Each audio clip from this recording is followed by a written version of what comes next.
सुनेत्रा पवार या बाहेरच्या पवार आहेत आणि मूल पवार आम्ही आहोत म्हणून महिला व बालविकास मंत्री तुम्ही आहात, कसं बघता त्यांच्या विधानाकडे? नाही, मला असं वाटतं राजकारण आणि निवडणुका ह्या एका बाजूला असतात. शेवटी घर आणि नातेवाईक हे एका बाजूला असतात. जरी एका घरातल्या कुटुंबांनी जर वेगळी राजकीय भूमिका घेतली असेल तरीही कुठं ना कुठं तरी बाहेरचा किंवा घरातला हे उल्लेख होणं हे निश्चितपणाने दुर्दैवी आहे. आज सुनेत्रा वहिनी जवळपास 30 वर्षाहून अधिक वर्ष हे त्या घरातल्या सून आहेत. त्याच्यामुळे इतर वेळेला जसं आपण म्हणत असतो की लेक आणि सून हिच्यामध्ये काहीच फरक नसतो, सून ही लेकीसारखीच असते आणि हाच पुरोगामी विचार ह्या पुरोगामी महाराष्ट्राने पुढे नेलेला आहे.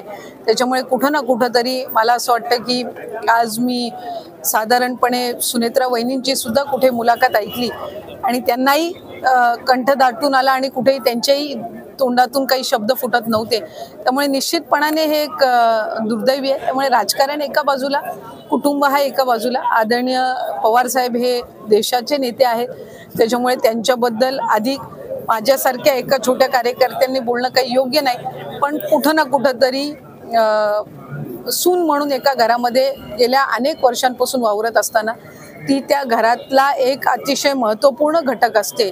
आपल्याला सगळ्यांनाच माहिती आहे की स्त्री हे संपूर्ण घर आणि कुटुंब एकत्रितपणाने ठेवत असते आणि कुठं ना कुठं तरी आपल्या घरातून ज्या वेळेला ती दुसऱ्याच्या घरामध्ये नांदायला येत असते त्यावेळेला त्या संपूर्ण कुटुंबाला ती एकत्रितपणाने करते आणि त्या कुटुंबाचं खऱ्या अर्थानं सगळं संगोपन ही ती स्त्री करत असते. त्याच्यामुळे नक्कीच मुलगी असो अथवा सून असो, खऱ्या अर्थानं त्यांचा त्या कुटुंबावर, त्या घरावर, तिथल्या भागावर हा तितका समान अधिकार आहे. एबीपी माझा, उघडा डोळे बघा नीट.